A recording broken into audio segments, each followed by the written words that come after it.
Muito boa noite para você ligado na Rádio Futebol Clube. Está no ar o Upgrade. Grêmio, Corinthians e Flamengo pensam em Libertadores. Palmeiras e São Paulo estrearam ontem no Brasileirão. No futebol europeu, Zidane, sem possibilidades de título na Espanha, quer pelo menos o vice-campeonato. Tudo isso e muito mais a partir de agora aqui na Rádio Futebol Clube. Muito obrigado a você que curte as nossas páginas nas redes sociais através do @Rádio Futebol C, no Facebook, no Instagram, no Twitter, @Rádio Futebol C. Tá bem legal a participação, a cada dia aumenta o número de curtidas e você vem com a gente. Você nos ouve através do www.radiofutebolclube.com.br, no seu tablet, no seu celular, no seu computador, onde você quiser, onde você estiver. E a nossa programação fica todinha arquivada em podcast. Às vezes você não consegue ouvir o Upgrade no horário que ele está sendo feito ao vivo, não tem problema. Você chega em casa tranquilamente, acessa o radiofutebolclube.com.br, clica em programas e ouve o Breakfast News, o Upgrade, as transmissões, enfim, o ClickTime. Tudo que você quiser ouvir está aqui na Rádio Futebol Clube. E hoje comigo aqui no Upgrade, mais uma vez, presença internacional, direto de Lisboa, direto de Portugal, Lucas Lagata. Boa noite, Lucas. Boa noite, Lima. Boa noite aos ouvintes da Rádio Futebol Clube. Um prazer novamente, diretamente de Lisboa, para trazer as principais informações aqui da Europa e também comentar alguns fatos do futebol brasileiro e internacional, né, Lima? Temos Libertadores da América. Sem dúvida nenhuma. E olha, o Flamengo hoje, por exemplo, fez uma coisa muito legal. O Corinthians já vinha fazendo, o Palmeiras também fez antes da final do Campeonato Paulista, né? O que aconteceu? Amanhã o Flamengo vai cumprir a última punição contra o Santa Fé, o jogo no Maracanã com portões fechados. Por quê? Por causa daquela final do ano passado, da Sul-Americana, aquele quebra-quebra generalizado e lamentável, né, do lado externo do Maracanã. O Flamengo foi punido, né, já teve que jogar com portões fechados contra o River Plate e amanhã de novo contra o Santa Fé, né? Mas aí o que a diretoria do Flamengo fez? Aquilo que Corinthians e Palmeiras vêm fazendo. O treino de hoje no Maracanã teve a presença de mais de 40 mil pessoas. O pessoal levou lá alimentos não perecíveis, aquela coisa toda, e pôde abraçar o time do Flamengo. Essa é uma atitude que eu gosto, né, Lagata? Você, além de trazer a torcida próxima, perto de você, você ainda ajuda quem precisa. Tomara que continue assim, né? Sem dúvida nenhuma, né? Esse é o espírito do futebol, Lima.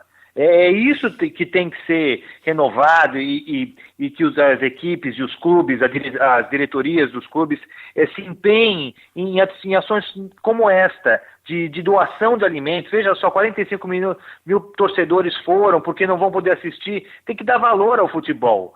Tem que estimular o bem no futebol e parar de ver esses absurdos que acontecem, briga entre torcedores, muita violência. A violência que, infelizmente, o brasileiro já se habituou. Então, quando se virar notícia esse tipo de informação, esse acontecimento, torcedores indo lá, participando, na paz, aí dá gosto de levar uma criança, levar o seu filho ou sua filha. Então, assim, é esse tipo de ação que eu acredito que pode transformar o futebol brasileiro em algo melhor. Falando do jogo, eu acho que mesmo com portões fechados, só esse espírito que a torcida do Flamengo passou junto aos jogadores, isso será sem dúvida um diferencial para o jogo contra o Santa Fé.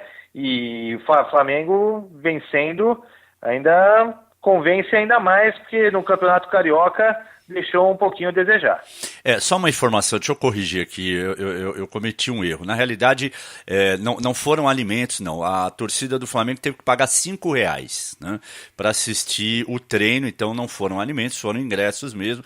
E já tinha gente reclamando de cambista, olha só. Até em treino tinha cambista vendendo ingresso por 10.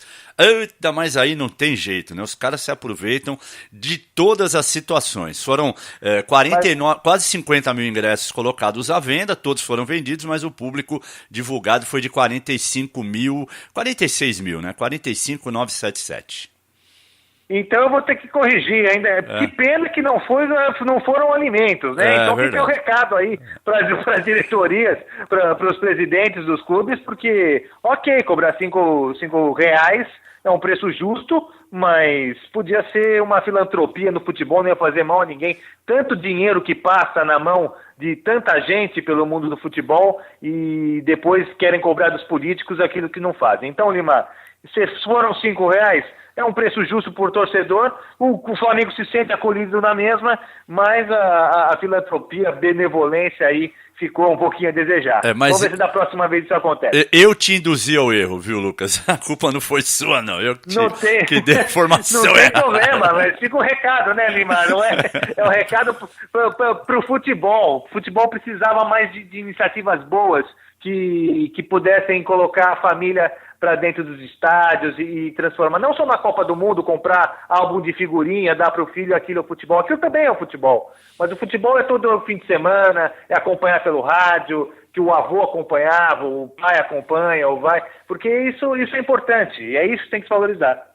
É verdade. O Flamengo amanhã, então, vai tentar, evidentemente, né, dar um presente para essa galera que não poderá acompanhar o jogo amanhã, né? Vai ver pela televisão, vai ouvir pelo rádio, enfim.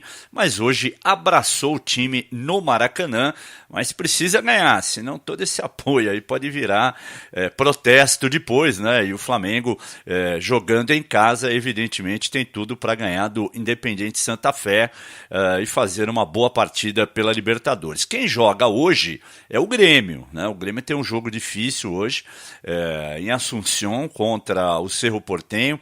Nunca é fácil, né, jogar contra time paraguaio lá em Assunção, mesmo que ele tecnicamente não seja brilhante, e o Cerro não é, mas, né, conta com o apoio da torcida. O jogo não será no Defensores del Chaco, será no estádio do próprio Cerro Porteño, né? La Olla Azulgrana, que é o nome do estádio, né? A onda azul e grená, e o Grêmio hoje vai com o que tem de melhor, quer dizer, exceção feita ao Luan, que mais uma vez não poderá jogar, tá machucado. O Luan ele já não jogou na partida diante do Cruzeiro, na boa vitória do time do Grêmio fora de casa, no Mineirão, no último sábado, que a gente transmitiu aqui na Rádio Futebol Clube, né? Então, mas conta com a volta do Jeromel, esse é um jogador importante. Marcelo Groi, Léo Moura, Jeromel, Kahneman e Bruno Cortes, Arthur e Maicon, a dupla de volantes, Ramiro, Cícero e Everton, e o Jael na frente. O Kahneman falou sobre a volta do Jeromel, mas deu uma minimizada, rapaz. Ouça o que disse o zagueiro argentino. Todo mundo sabe do nível de Jeromel, o importante que ele é para nós, mas, repito, aqui temos um grupo muito grande, muitos jogadores, esteja quem esteja dentro do campo, vai dar conta do recado, como está acontecendo até agora. Olha, tudo bem, o Jeromel quis, né, fazer uma médiazinha com os companheiros. Agora, sábado passado jogou o Paulo Miranda contra o Cruzeiro no Mineirão, até jogou bem, não comprometeu e tal. Agora, não dá para comparar o Paulo Miranda com o Jeromel, né, Lagata? Aí o Kahneman forçou um pouco, né? Demais, né? O Pedro Jeromel tá numa grande fase e ele foi um tanto quanto infeliz. Eu acredito que a equipe do Grêmio tem tudo para sair com a vitória lá do Paraguai e não vejo nenhum problema nesse tipo de comentário. Ele deu o comentário dele, mas não convenceu muito não, viu, Lima? Eu acredito que o Jeromel vai conseguir se recuperar e tudo correrá bem.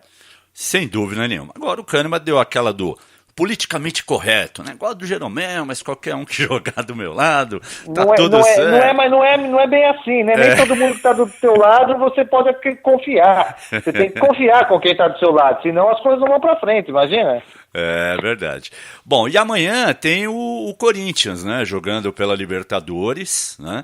Jogo dificílimo na Argentina contra o Independiente, que é o maior vencedor de Libertadores. Tudo bem que isso foi lá nas décadas de 60 e 70, tá? Ultimamente o Independiente não tem feito boas campanhas na Libertadores, se bem que no ano passado acabou ganhando a Sul-Americana exatamente em cima do Flamengo, né? Mas é um jogo difícil, no estádio Libertadores da América, um estádio que se chamava La Doble Viseira, né?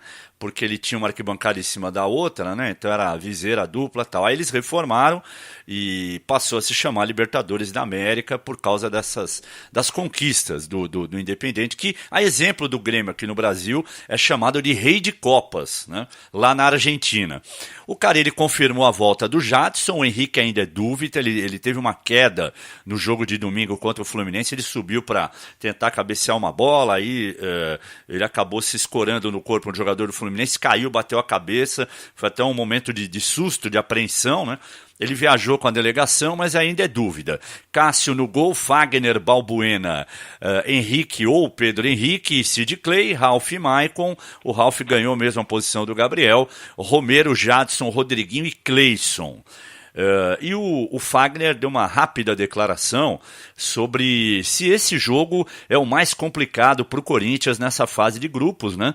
O Corinthians que tem o Deportivo Lara, da Venezuela, e tem também a equipe do Milionários da Colômbia. Eu acho que por existir uma rivalidade maior Brasil-Argentina, né, se espera que esse jogo seja o mais complicado.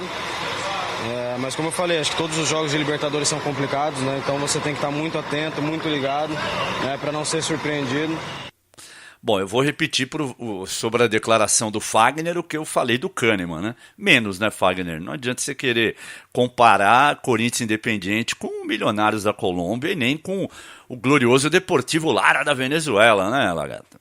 É claro que o jogo de amanhã é o mais difícil, né? Não tem nem o que falar, é uma questão de tradição, né? Independente é um dos maiores vencedores, é o maior vencedor da Libertadores da América. O Corinthians tem a tradição toda do Corinthians. Ele está subestimando o Corinthians quando ele fala uma coisa dessa.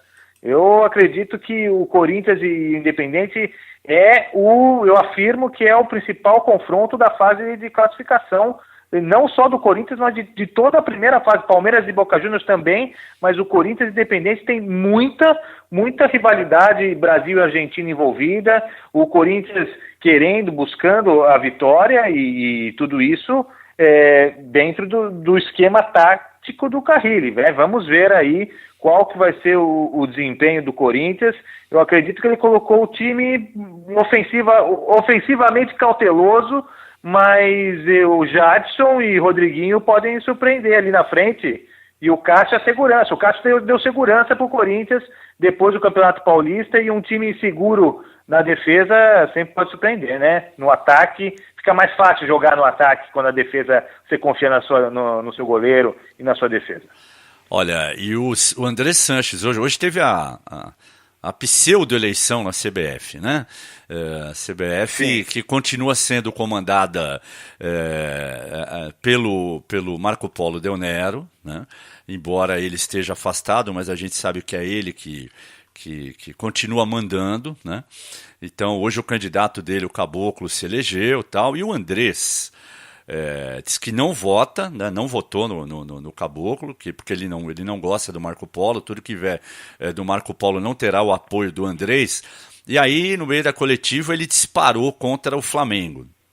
Ele disse que o presidente do Flamengo teria oferecido R$1 milhão para tirar o Carille do Corinthians, R$1 milhão por mês, e tentou também contratar o Rodriguinho, né? O presidente do Flamengo está negando, mas o Andrés está disparando aí, ó. E ele foi além, ele disse ofereceu R$1 milhão para levar o Carille, mas não vai levar. Tentou tirar o Rodriguinho, não vai tirar. Dou 50% de desconto na multa do Rodriguinho, garanto que ele não leva. Gestão de nada, ele vai sair e a conta vai chegar para o Flamengo, disse o Sanches. Tá bravo o Andrés, hein? Nossa, tá. Mas a questão ali é toda política, né? O André Sanches também não é nenhum santo, ele é político, ele já provou que é político, então todo mundo ali envolve política e futebol, então não há santos nesta Santa Ceia aí que eles foram lá fazer, porque eleição é uma brincadeira, né? A eleição da CBF é uma brincadeira. O Brasil precisa ser passado a limpo também no futebol. Está demorando. As coisas, parece que no futebol as coisas demoram mais tempo. Então Lima, é muito complicado. Tá bravo, mandou o recado dele, mas será que sabemos todas as verdades dessa trama que o presidente do Corinthians trouxe à tona, ou parcialmente à tona? Fica sempre a dúvida, porque vir a público e falar e defender isso, não sou alinhado, mas de que linha que ele é? Qual que é a linha dele? O que ele quer? Ele quer só o poder pelo poder, ou ele quer uma coisa diferente do futebol? Ele já teve a chance dele no Corinthians, saiu, voltou, mas ele nunca abandonou o Corinthians, nunca, jamais abandonou o Corinthians, e muito menos a questão da política dentro do futebol e fora dela. Então o André Sanches, assim, falou, criou briga, procurou confusão. Vamos ver agora o presidente do Flamengo se responde, o que será que virá por aí.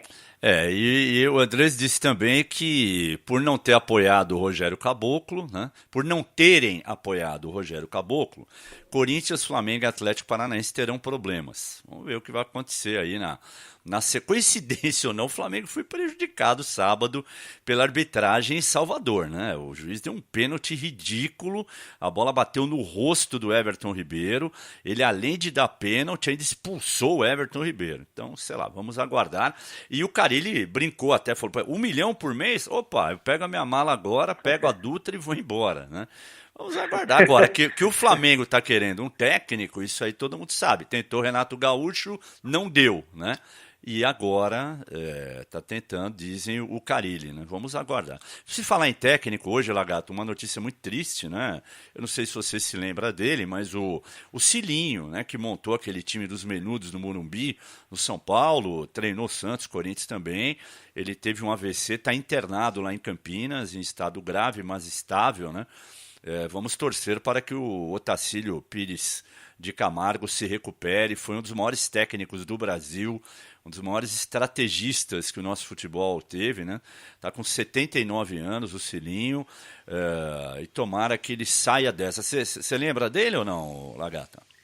Eu era muito pequeno, mas ficou na minha memória, porque meu pai falava sempre do Cilinho, em 86, 85, eu já tinha, quando peguei ali em 88, aí eu comecei a lembrar alguma coisa, acompanhava meu pai, meus tios no estádio, e meu pai, São Paulino falava muito do Cilinho, e infelizmente é a vida, vamos torcer para que tudo corra bem para ele e para a família. Então força pro Cilinho aí, lá que está em Campinas, né? Sim. Grande São Paulo, lembrando que São Paulo foi campeão em 86 em Campinas. Sem dúvida. Contra o Guarani. Contra o Guarani. O Guarani assim, tinha uma certa vantagem para jogar em casa, mas o São Paulo foi lá e ganhou dentro de um brinco de ouro completamente lotado. Bom, falamos de Libertadores, falamos do Grêmio, do Corinthians, do Flamengo e agora vamos virar a página.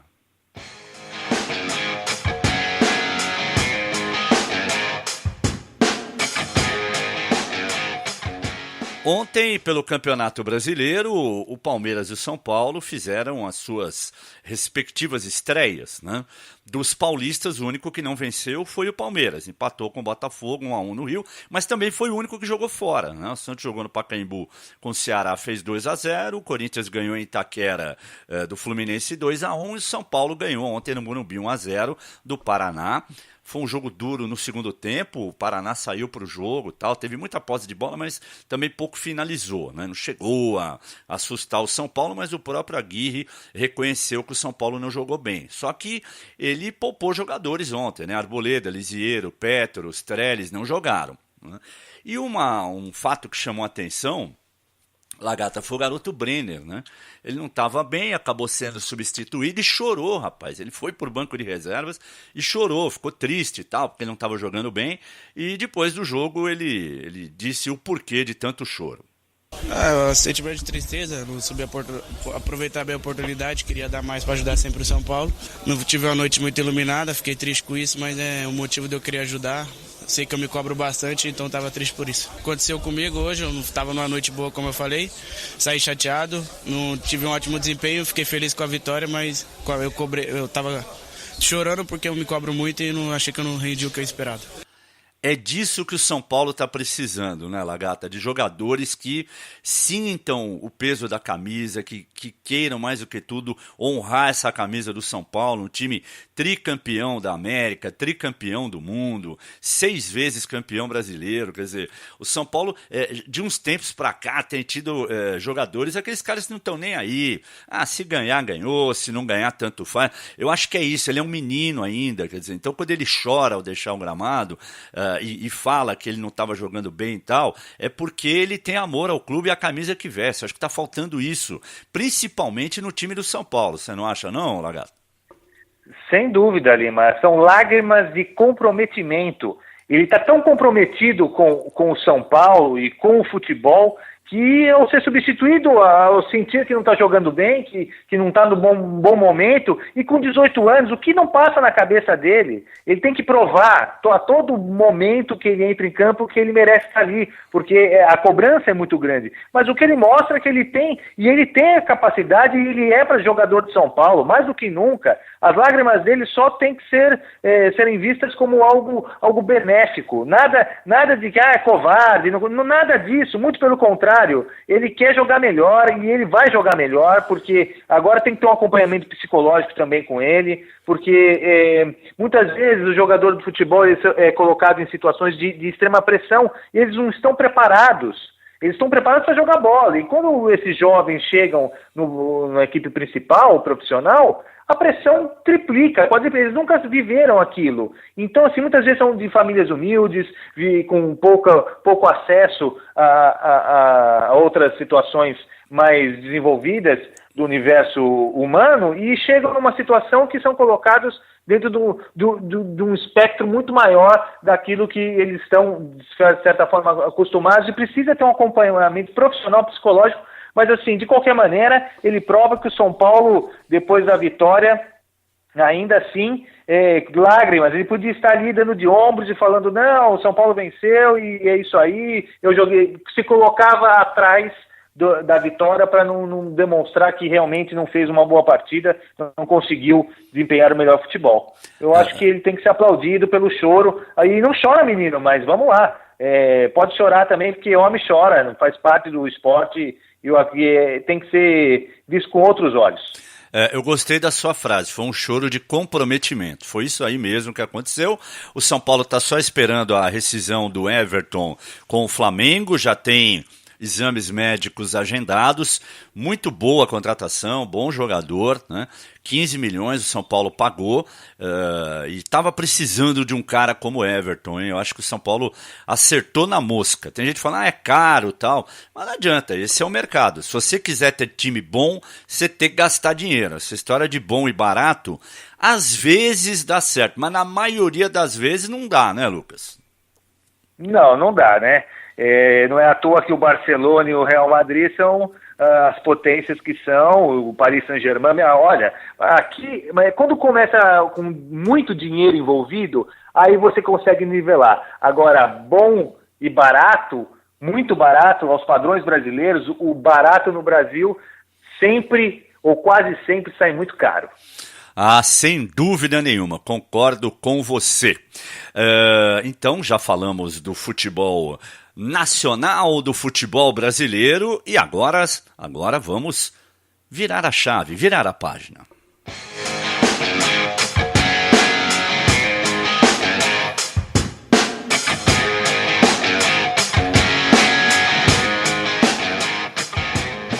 E hoje aconteceu uma coisa, Lagata, que não acontecia há exatos 16 anos no time do Barcelona. Sabe o que é? O Barcelona entrou em campo hoje para enfrentar o Celta de Vigo, né, fora de casa, empatou 2-2. E depois de 16 anos, o Barcelona escalou um time sem nenhum jogador vindo das categorias de base. Olha só, hein?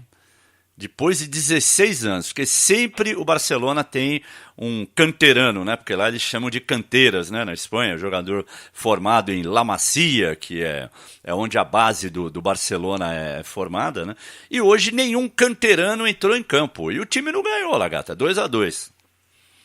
Mas foi uma ação diferente aí na tradição do Barcelona, mas é o futebol moderno, não tem como sempre produzir jogadores de alto nível o tempo inteiro, mesmo com muito dinheiro.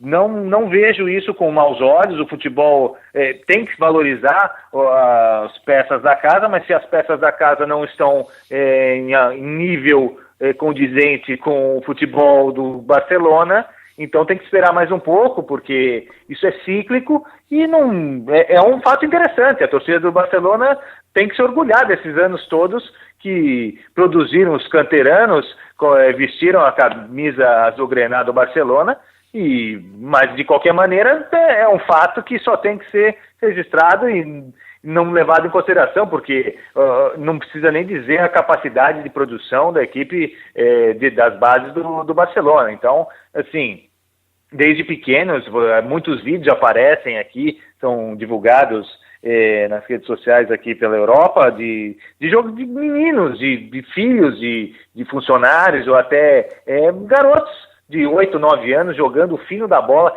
trocando passes sem um passo. Toque me voe o tempo inteiro, Lima, é impressionante. Vamos colocar no site essas imagens também. Opa, muito legal. Pode mandar que a gente coloca. E hoje também nós tivemos Deportivo La Coruña 0, Sevilha 0. Aqui é o seguinte, o La Coruña brigando lá embaixo, ele é o primeiro, é o antepenúltimo, tem 27 pontos, 4 a menos que o Levante. Agora o Levante ainda vai jogar na rodada, deixa eu ver com quem aqui. Levante Málaga em casa, hein? Se o Levante ganhar esse jogo, ele deixa o Deportivo La Coruña numa situação desesperadora no Campeonato Espanhol. E o Sevilha, que teve uma brilhante participação na Champions League, sendo eliminado pelo Bayern de Munique nas quartas de final. Com esse empate, empacou ali nos 48, está a 3 pontos do Villarreal, que é o primeiro ali na zona de classificação para competições europeias.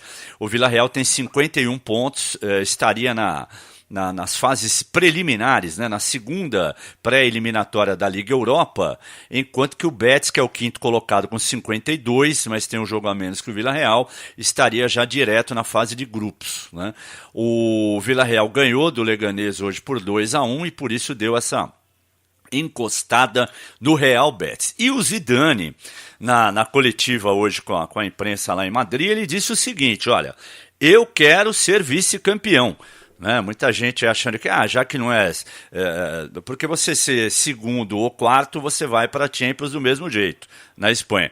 Mas com ele não tem essa não. O Zidane quer a segunda colocação do Campeonato Espanhol. O más importante para nosotros es intentar recuperar, que es el objetivo, como siempre, la segunda plaza. Recuperamos la tercera y ahora es intentar, visto que tenemos la oportunidad mañana de jugar en casa, de poder acercarnos de la segunda plaza. E eu acho que ele está certo, né? Porque um time grande como o Real Madrid não pode se acomodar. Tudo bem, não vai ser campeão, que seja vice, pelo menos, né? Chegou a ficar em quarto lugar, agora, como ele mesmo diz, recuperou a terceira posição e agora vai tentar tomar do Atlético de Madrid. A diferença é de 4 pontos, né? O Atlético tem 71 e o Real Madrid 67. O Real recebe o Atlético Bilbao amanhã no Santiago Bernabéu e na quinta-feira o Atlético de Madrid joga fora contra a Real Sociedad. Então essa agora é a briga do Zidane. É claro que fora essa segunda colocação do Campeonato Espanhol, o objetivo maior é conquistar mais uma orelhuda, como eles falam lá, né? Mais uma Champions League, e o Real Madrid tem tudo para isso de novo, Lagata. Sem dúvida nenhuma. O que o Zidane fez foi muito claro. Ele continuou a incentivar a equipe dele, porque mesmo sabendo que não tem mais chances no campeonato espanhol, ele precisa deixar a equipe com a moral alta. Então vencer, colocar objetivos, colocar metas. Ele, como grande profissional do esporte, sabendo que é importante manter os atletas em alto nível, porque tem que jogar bem tanto no campeonato espanhol para chegar bem na Champions League, que vai ter um confronto e tanto, hein? Hein, Lima? A gente tinha falado dos confrontos na semana passada, dos possíveis confrontos, mas vendo agora, hein? Que coisa, Bayern e Real Madrid, Liverpool e Roma. Bayern e Real Madrid, um jogaço, impressionante. Não foi você que estava torcendo para dar essa semifinal? Não sei se foi você ou o Notari, que um dos dois falou assim, porque muita gente queria que esse jogo fosse a final, né? E aí eu não sei, um de vocês dois falou assim, não, eu já quero na semifinal. Foi você ou foi o Notari, você lembra ou não? Eu acho que foi o Notari, porque eu queria um Roma e Bayern, Liverpool e Real Madrid, e o Salgueiro disse que queria o Real Madrid e o Liverpool na final. E eu pensei, eu falei, eu quero a Roma na final. E a Roma pode surpreender, viu, Lima? Pode. A Roma, depois do jogo do Barcelona, é impressionante, e também é uma questão de moral. O que o Zidane fez foi exatamente isso, foi deixar a moral do Real Madrid estimulada lá em cima, vamos para cima, porque o Bayern, Real Madrid e Bayern, aí o Cristiano Ronaldo vai ter que jogar muita bola, porque o Bayern é muito bem organizado e vai ser um grande jogo. Aí não tem como apostar num favorito. E Roma e Liverpool é uma reedição da final da temporada 83-84, né, quando o Falcão era o rei de Roma. Foi a única vez que a Roma decidiu uma Champions. O jogo foi em Roma, né, no Estádio Olímpico. Terminou 1-1, aí prorrogação 0-0, e nos pênaltis o Liverpool acabou ficando com o título daquela temporada, né? E no dia do sorteio, a gente acompanhou ao vivo aqui, eu e o Salgueiro. A gente estava transmitindo ao vivo aqui na Rádio Futebol Clube. Aí o Salgueiro ficou chateado. Poxa, mas eu não queria que ele se pegasse na semifinal. Falei, Salgueiro, pense no lado bom. Se a final fosse Real Madrid e Bayern, nós veríamos apenas um jogo, né? Porque a final é um jogo único. Como é na semifinal, a gente vai ver 2 vezes esse confronto. Você não acha legal, Lucas? Em vez de ver uma vez, só ver 2? É verdade. Ver 2 confrontos, porque aí, comparando, cada jogo é um jogo, evidentemente, cada história em 90 minutos são exatamente uma história. Não tem como tem como fazer um somatório de tentar perceber qual é realmente a melhor equipe. Se elas são tão de alto nível, de alto padrão, por que uma vai sair vencedora? É um detalhe? Realmente é superior? Ali, o futebol determina quem realmente está melhor condicionado. Às vezes pode dar sorte, mas 2 vezes, em 2 jogos, você pode ter sorte? Pode, mas é mais difícil. Então, assim, a final da Champions é um jogo só, é emocionante, é um palco, é um espetáculo, é um evento. Mas 2 jogos deixa a competição mais real em saber quem é o melhor. Tudo pode acontecer porque é um mata-mata, né? O último jogo é o mata-mata final. Mas se foi assim até o final, por que não 2 jogos?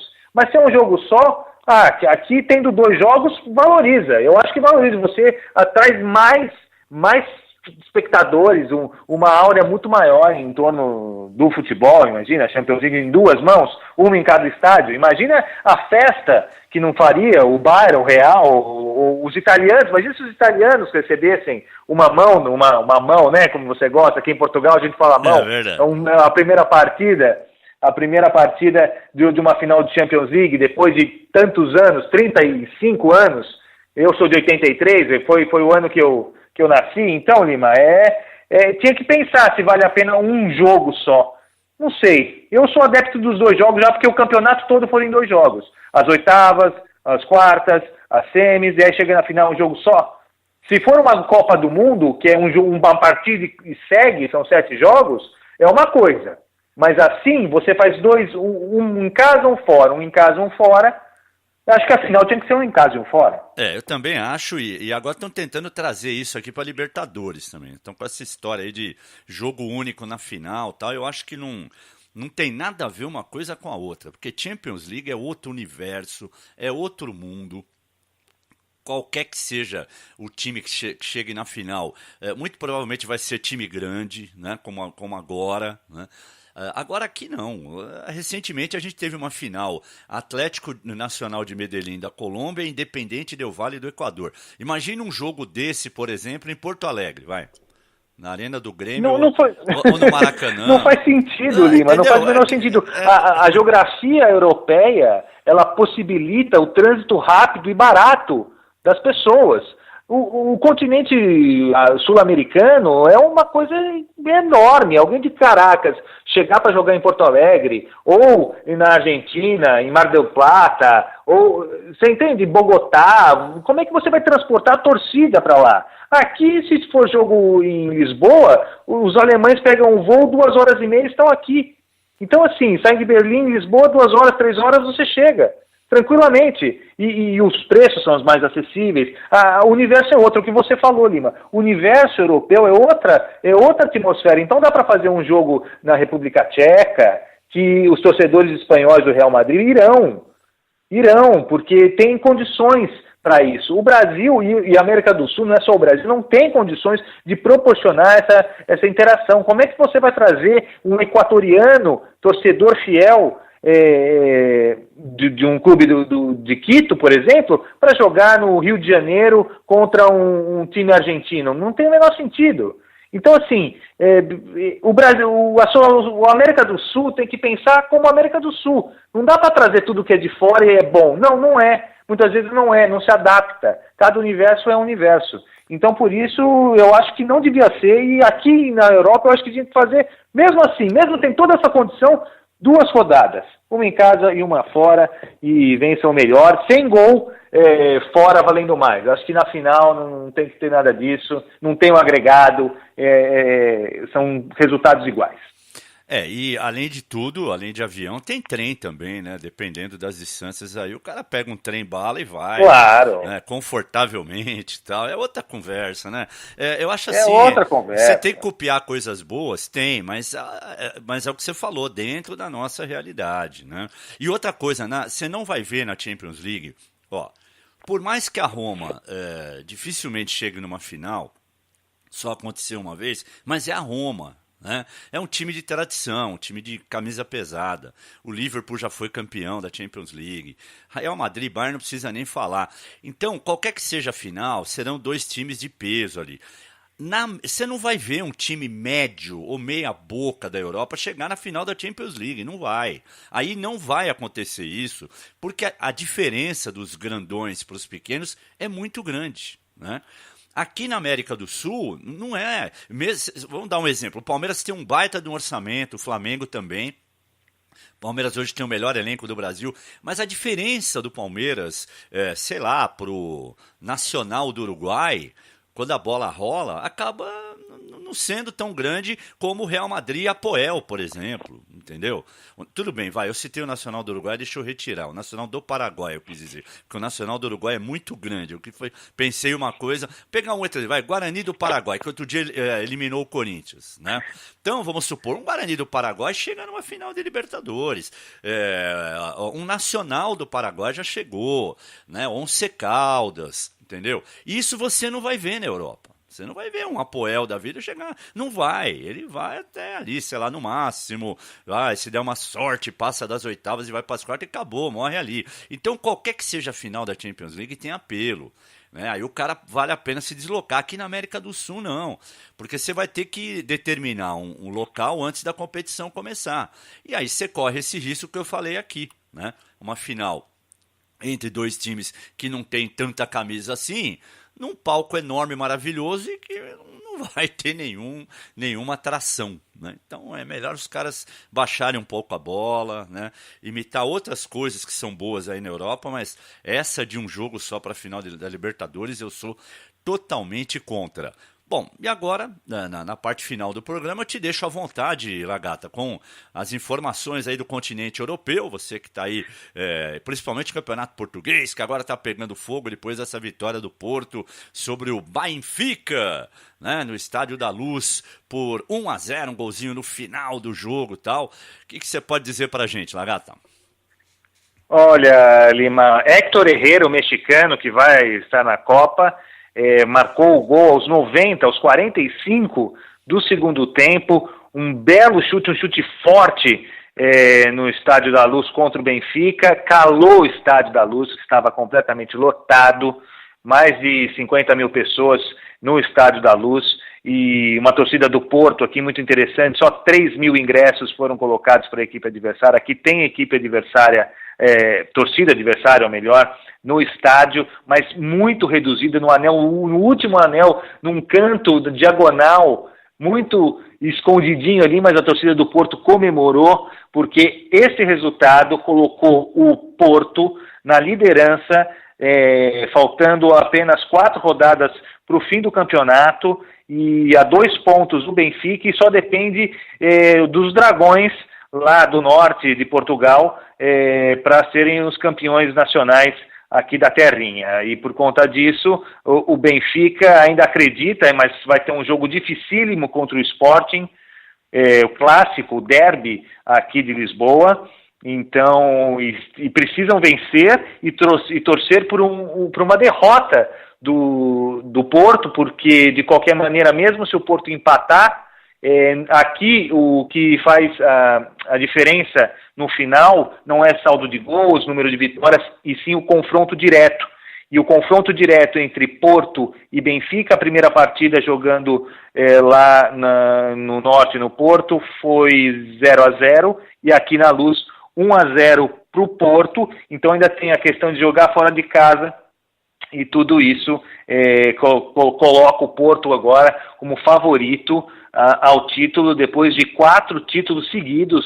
O Benfica é tetracampeão português, então eles querem quebrar essa sequência aqui da Águia vermelha e branca. E aconteceu um fato interessante nesse jogo, Lima, que foi que o Ederson, o goleiro reserva da seleção brasileira e goleiro campeão nacional do futebol inglês pelo Manchester City, ele comemorou a vitória, ou melhor, a derrota do Manchester United, que deu a vitória para o Manchester City, deu o título para o Manchester City. Estava aqui em Lisboa e viu esse jogo, porque ele jogou aqui no Benfica durante 2 anos, ele foi bicampeão português antes de ir para o Manchester, então ele gosta muito, tem muitos amigos, e foi assistir o clássico aqui no Estádio da Luz, e acabou não tendo sorte com o Benfica, mas, afinal de contas, ele é campeão inglês e vai para a Copa do Mundo também, tem todas as chances de ir para a Copa do Mundo, é reserva do Alisson, mas vive um grande momento, e eu acredito que se o Tite precisar dele em algum momento na Copa do Mundo, nunca se sabe, ele pode salvar a pátria brasileira. O Brasil está muito bem servido de goleiros, né? Felizmente. Camisa 9 que é bom nada, mas goleiro a gente tá bem servido. Eu estou vendo aqui a sequência do Benfica, né? Joga fora contra o Estoril, depois recebe o Tondela, aí na penúltima rodada o clássico no Alvalade contra o Sporting, e na última rodada recebe o Moreirense. Tem esse clássico aí que pode realmente complicar a vida do Benfica. Deixa eu virar a página aqui e pegar a sequência do Porto, que agora não terá mais clássicos, né? Ele vai receber o Vitória de Setúbal, joga fora contra o Marítimo, recebe o Feirense e termina contra o Vitória de Guimarães fora de casa. Ou seja, é uma tabela, como eu não sei se você já ouviu isso aí em Portugal, é uma tabela pera doce para o Porto, você não acha, não?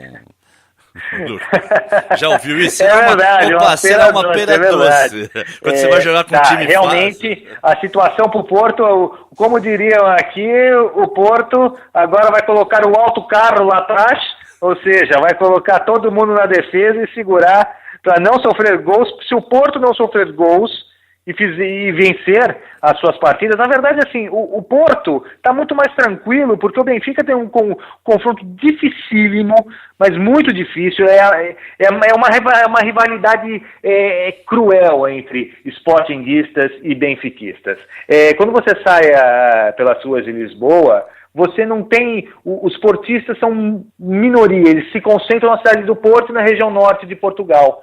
sobretudo, há torcedores do Porto espalhados pelo mundo todo e por Portugal todo, mas o núcleo é lá no Porto mesmo. Agora aqui, Benfica e Sporting vai ser muito, e é jogando em Alvalade, ou seja, jogando na casa do Sporting, que mesmo longe, não tendo mais, tem chance matemática ainda de ser campeão, mas vai ser muito difícil, não vai querer deixar o principal arquirrival sair soberano jogando em Alvalade, acho muito difícil. O Sporting eu acho que entra como favorito, porque venceu o Sevilha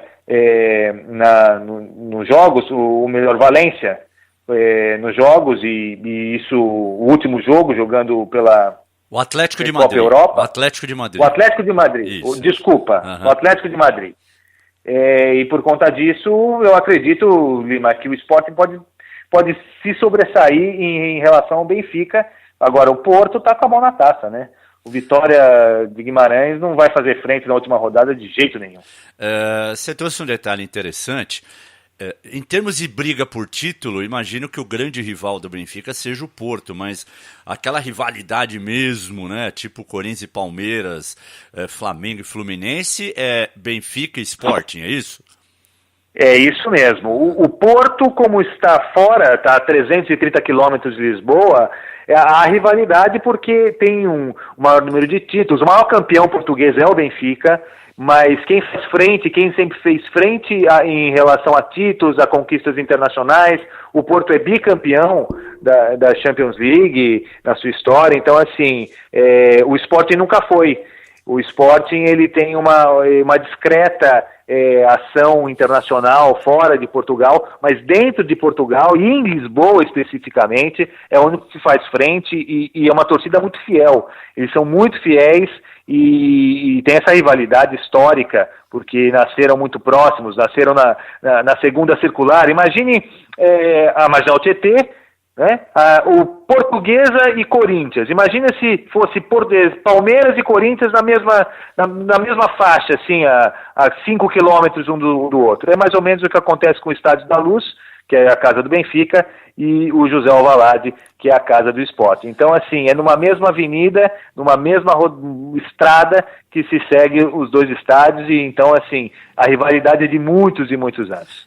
Eu conheço os dois estádios, realmente são lindíssimos, né? Foram reformados para a Euro de 2004, são estádios realmente muito modernos.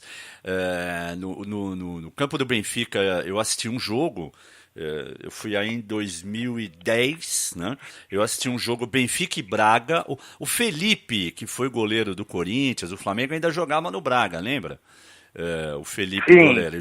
Então foi 1-0 para o Benfica, um jogo difícil e tal. E no Alvalade eu fui aquele bem turista mesmo. Não estava tendo jogo, mas eu fui lá, paguei o meu ingresso lá de turista, tirei umas fotos e tal. Conheci o estádio também, muito bonito, realmente. Agora, isso que você falou de proximidade de estádios, isso acontece em Campinas com Ponte Preta e Guarani. O campo da Ponte fica assim no alto tem uma avenida, você sobe como se fosse é uma ladeira, né? Aí lá no final dessa avenida, no topo assim, como se fosse uma montanha, tem o estádio da Ponte, e na parte baixa o estádio do Guarani, que é o Brinco de Ouro, né? Também, é claro, não vou comparar aí a história dos times em relação a conquistas, mas em relação à rivalidade, eu sei bem como é que funciona. O Benfica tem 36 títulos contra 27 do Porto e o Sporting tem 18, né? Então é uma diferença bem grande, né? Na realidade, o Benfica tem o dobro de títulos do Sporting, né? O lado verde da cidade deve ouvir muito isso, né?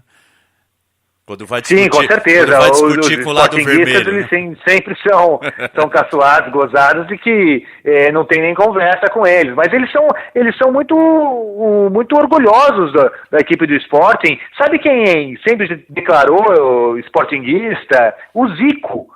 Porque ele falava que o avô dele era sportinguista e por conta disso ele também. Então, quando você chega aqui e encontra um sportinguista lá pela sua meia-idade, que viu o Zico jogar, que conhece o Zico, sempre fala: o Zico é sportinguista também, é flamenguista, mas torcia pro Sporting.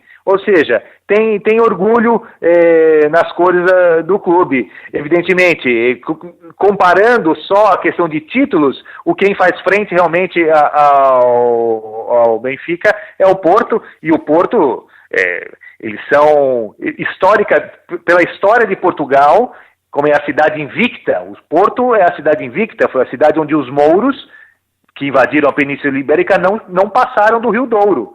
O Douro foi o limite dos mouros, então eles têm muito orgulho de ser uma cidade portuguesa que nunca foi invadida ou conquistada por qualquer inimigo. Então eles têm esse orgulho, mas na verdade esses 3 grandes clubes portugueses, eles estão no mesmo nível de conquista popular, são muito populares, são os mais populares de todo Portugal, ou é Porto, ou é Benfica, ou é Sporting. Tem alguns belenenses, Rio Ave da cidade, Guimarães, mas assim, é muito pouco.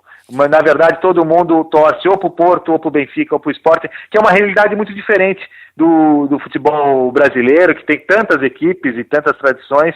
Aqui, Portugal, pelas dimensões também, só colocam essas três equipes mais em evidência. Tem o Braga também, que é o time do presidente da República, o Marcelo Rebelo de Sousa, que torce para o Braga, é do lado norte, e por conta disso, ele também é um time falado muito aqui, muito querido pelos adeptos, como eles se referem aos torcedores aqui em Portugal.